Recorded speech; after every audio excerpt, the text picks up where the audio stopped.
Bapak Ibu yang dikasihi oleh Tuhan, senang sekali karena pada pagi hari ini kita masih dapat mendengarkan renungan kebenaran firman Tuhan yang pasti memberkati kita semua.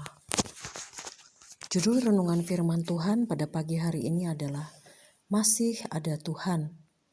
Saya mengambilnya dari Ratapan pasal ketiga ayat yang ke-25 sampai dengan ayat yang ke-26. Tuhan adalah baik bagi orang yang berharap kepadanya, bagi jiwa yang mencari Dia. Adalah baik menanti dengan diam pertolongan Tuhan. Bapak Ibu yang dikasihi oleh Tuhan, sesulit-sulitnya atau sesukar-sukarnya hidup yang sedang kita jalani saat ini, jika hati kita tetap tertuju kepada kebesaran anugerah dan kasih setia Tuhan, maka kita akan tetap melihat cahaya di dalam kegelapan dan pelangi di tengah badai. Sehingga kita tetap akan berkata, sama seperti Ayub berkata kepada Allah di dalam Ayub pasal 42 ayat yang kedua mengatakan, Aku tahu bahwa Engkau sanggup melakukan segala sesuatu dan tidak ada rencanamu yang gagal. Puji nama Tuhan. Ini adalah iman dan pengharapan Ayub, sekalipun saat itu Ayub sedang mengalami banyak masalah dalam hidupnya. Jika Tuhan tetap menjadi bagian dalam jiwa kita, maka pilihan yang terbaik adalah tetap percaya dan berharap kepadanya. Mungkin saat ini keadaan tidak sesuai dengan harapan kita. Bahkan tidak ada lagi yang dapat kita andalkan. Tetapi ingatlah bahwa selama masih ada Tuhan, berarti masih ada harapan. Dan ada mukjizat yang akan terjadi di dalam kehidupan kita. Di dalam Matius pasal yang ke-11 ayat yang ke-28 sampai dengan ayat yang ke-29, Marilah kepadaku semua yang letih lesu dan berbeban berat, Aku akan memberi kelegaan kepadamu. Pikulah kuk yang kupasang dan belajarlah padaku, karena aku lemah lembut dan rendah hati, dan jiwamu akan mendapat ketenangan. Ini berarti bahwa kita dapat belajar bahwa setiap pribadi yang datang kepada Tuhan, siapapun itu, dengan beban yang berat sekalipun, jika kita mau merendahkan hati dan diri kita di hadapan Tuhan, mau diajarkan kepada jalan-jalannya, maka Tuhan memberikan ketenangan dan kelegaan. Mungkin masalah hidup kita masih tetap ada, tetapi jika kita telah menjadi tenang, dapat menguasai diri kita, maka kita akan memandang segala sesuatu lebih jernih, tidak menyalahkan siapapun atau apapun, terlebih kepada pribadi Tuhan itu sendiri. Kembali di dalam Ratapan pasal yang ketiga, ayat yang ke-26 mengatakan, adalah baik menanti dengan diam pertolongan Tuhan. Diam tidak berarti kita tidak melakukan apa-apa, tetapi kita sedang diajarkan oleh Tuhan untuk belajar mendengarkan suaranya, sabar dan tenang menanti pertolongan Tuhan. Dan di dalam Roma pasal yang keempat ayat yang ke-18 sampai dengan ayat yang ke-22 mengatakan, sebab sekalipun tidak ada dasar untuk berharap, namun Abraham berharap juga dan percaya bahwa ia akan menjadi bapa banyak bangsa menurut yang telah difirmankan. Demikianlah banyaknya nanti keturunanmu.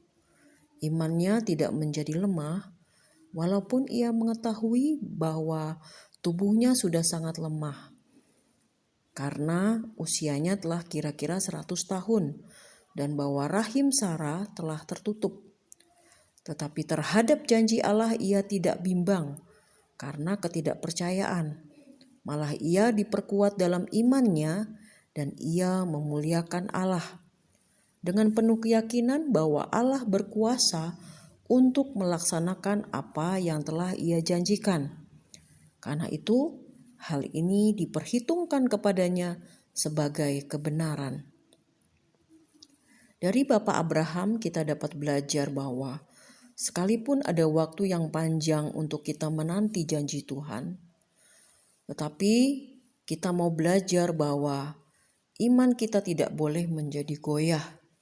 Kita harus tetap percaya dan tidak bimbang bahwa setiap perkataan Tuhan, bahwa setiap janji Tuhan itu dapat dipercaya.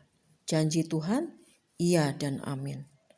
Karena Abraham tahu juga bahwa janji Allah adalah janji yang pasti digenapi dalam kehidupannya. Dan sebagai anak-anaknya kita juga harus percaya bahwa justru ketika kita di dalam kelemahanlah, maka kuasa Tuhan itu juga menjadi sempurna dalam kehidupan kita. Puji nama Tuhan. Kesimpulan renungan firman Tuhan pada pagi hari ini adalah bahwa selama masih ada Tuhan, berarti masih ada harapan. Dan juga ada mukjizat yang nyata dalam kehidupan kita. Puji nama Tuhan. Bapa kami yang ada di dalam kerajaan surga, kami mengucap syukur karena firman Tuhan telah datang pada pagi hari ini untuk mengingatkan kembali kepada kami bahwa kami tetap mau percaya dan berharap kepada Tuhan. Karena firman-Mu itu dapat dipercaya, firman-Mu iya dan amin. Berkati kami sepanjang hari ini di dalam segala aktivitas yang kami kerjakan. Tuhan pimpin dan jadikan berhasil. Terpujilah nama-Mu Bapa, kami sudah berdoa, mengucap syukur dan berterima kasih kepadamu. Hanya di dalam berkat nama Tuhan Yesus Kristus kami sudah berdoa. Haleluya. Amin.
Kepadaku